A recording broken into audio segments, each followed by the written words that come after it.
આદિવાસી વિસ્તારમાં રહેતા લોકો દીકરાઓને પણ ઓછા ભણાવે છે, ત્યારે દીકરીઓની તો શું વાત કરવી। ત્યારે અમે આજે વાત કરવા જઈ રહ્યા છીએ કે એવી દીકરીની જે આદિવાસી વિસ્તારની છે, દિવ્યાંગ છે અને કપરી પરિસ્થિતિમાં હાલમાં બોર્ડની પરીક્ષા આપી રહી છે।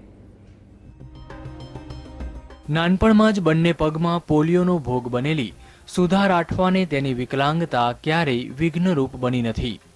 હાલમાં સુધા રાઠવા બોર્ડની પરીક્ષા આપી રહી છે, પરંતુ આર્થિક સ્થિતિ વિકટ હોવાના કારણે તેના પરિવાર માટે પણ તેને આગળ ભણાવવી તકલીફરૂપ છે।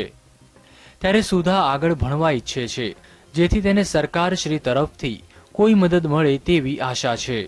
અત્યાર સુધી સારા ટકા પાસ થયો છું। સરકાર તરફથી હમણાં સુધી કોઈ મદદ મળી નથી। જો સરકાર તરફ મદદ મળે તો હું મારા માટે, મારા બાપ માટે અને દેશ માટે કંઈ કરી શકું। ભણવા માટે પણ અમે આગળ કોશિશ કરીએ છીએ।